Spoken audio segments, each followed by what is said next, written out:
Fresh research from ICM suggests that contactless payment is really starting to take off, especially in London.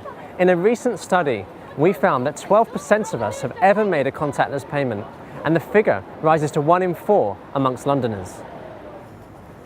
What's interesting is that it's really moved on since the last time we looked at the market back in November 2012.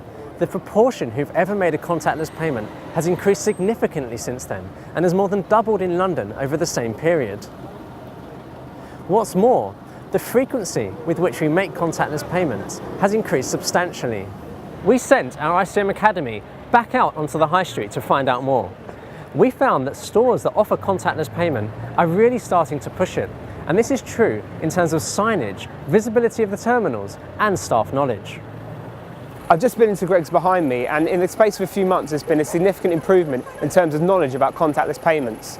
Staff are more aware of the technology, they're more aware of the spend limit, and they report increased awareness and usage by customers too. Last time I went into M&S, I asked a member of floor staff and was very impressed at how much they knew about contactless payment. This time I asked another member of floor staff and was even more impressed. She was really knowledgeable and enthusiastic and was able to volunteer information I hadn't asked for. So I've just been into Boots. The last time I went in a few months ago, I spoke to 3 members of staff. None of them really knew what contactless technology was or whether they had it in the store or not. 2 of them in fact said that I should go to the tube station because what I was using was an Oyster card. This time in, however, I went to the first member of staff that I found. She said that I could pay with contactless and that the limit was £15. She even checked that when my total came to £14.86 that I could pay with contactless. And so it seems all in all that compared to last time, they're a lot more trained, a lot more knowledgeable on the topic of contactless payments and are aware that they do in fact offer it in Boots. The last time we came to Wetherspoons, they didn't have the technology and the lady behind the bar wasn't sure what the contactless card was, even when we showed her.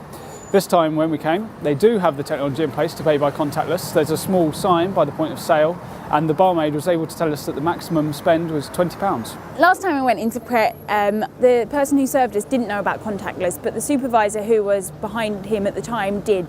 This time the person who served us was able to give us quite a lot of information about contactless payment and said that it felt to him that queues were reduced because of it. I've just been into the cart behind me and it's an improved story on a few months ago. When we visited previously, there was good knowledge about the technology, but a lack of knowledge about the spend limit.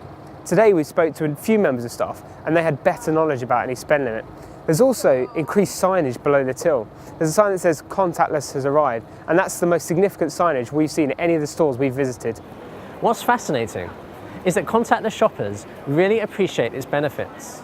Speed is a key winner, but so is convenience, with 2/3 of contactless shoppers saying it reduces the amount of time they've spent queuing in stores. Retailers need to take note of this growing consumer appetite for contactless payments. Half of all contactless shoppers say they're more likely to shop somewhere where they can wave and pay. Nearly 1 in 5 shoppers say they haven't been able to buy something in the last month because they didn't have enough cash on them. Contactless is a great way to take advantage of this lost opportunity. Retailers that have already embraced contactless payment are reaping the benefit of the growing consumer appetite to pay this way. But there are some well-known high street brands that run the risk of missing out on this growth opportunity. And that's not ideal in a recession.